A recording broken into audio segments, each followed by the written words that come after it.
Sam Peckinpah's The Wild Bunch from 1969 is a revisionist Western.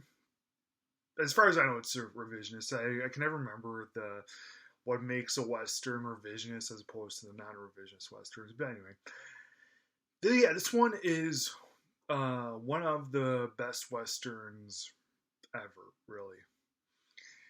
This was around the time that the Western genre was starting to die off, and this was also fresh. Well, not fresh off of the Clint Eastwood spaghetti westerns. In 1966, Clint Eastwood and Sergio Leone did The Good, the Bad, and the Ugly, which is generally rated as being the be-all, end-all for all westerns. And this was a couple years after, and still very well known. American Film Institute called this one of the best 100 best American films ever. And this is a totally brilliant film. It's like I don't really have a whole lot of gripes with this at all. It's totally a great absorbing and violent experience. Cause see, most westerns, well, actually, just about all westerns, just about all of them, are pretty violent.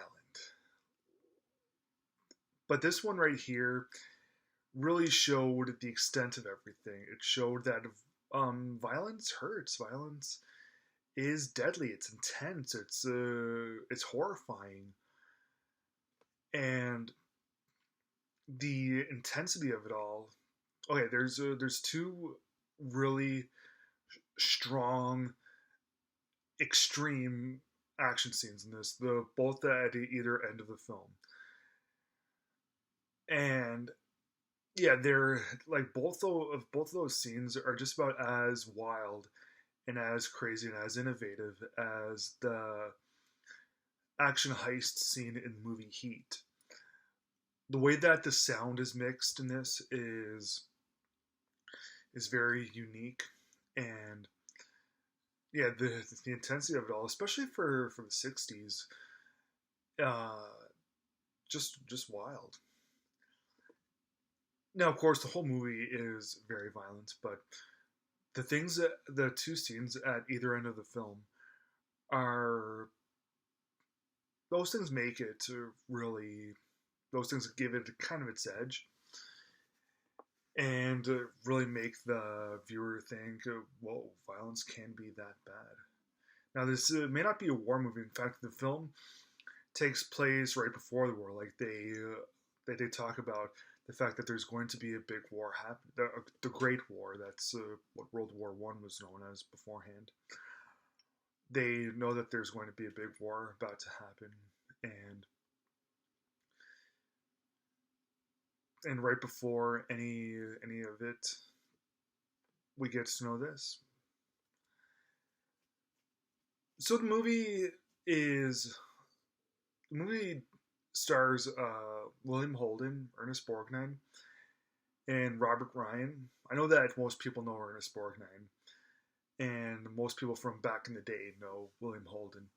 Robert Ryan he's the good guy of the film. He's the hero,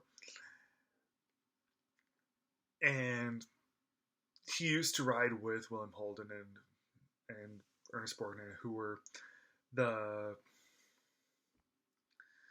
are the bad guys of the film. But Holden and the gang got away, and Robert Ryan got placed under arrest, and a few years later, he's now a lawman. And now William Holden and his gang are thinking about retiring, and they do some more jobs, killing and stealing, and yeah, just as they're approaching retirement, one final thing, they end up going to a Mexican town, and Robert Ryan and the good guys must destroy them once and for all. So it's a pretty simple idea with the whole good guys and bad guys situation. But the movie really centers on the bad guys. This was one of the first and frankly one of the best anti-hero films around. And yeah, even though these guys are ruthless, cold-blooded killers, they're still so well developed, and it's really surprising the way that you're able to feel so much sympathy towards these bad guys, especially Ernest Borgnine. Ernest Borgnine is a lot crazier, a lot more ruthless than William Holden, but you still feel bad. You still want William Holden and his gang of bad guys to survive. You do, the action scenes are so intense, so violent that you wonder, how can these guys actually survive it?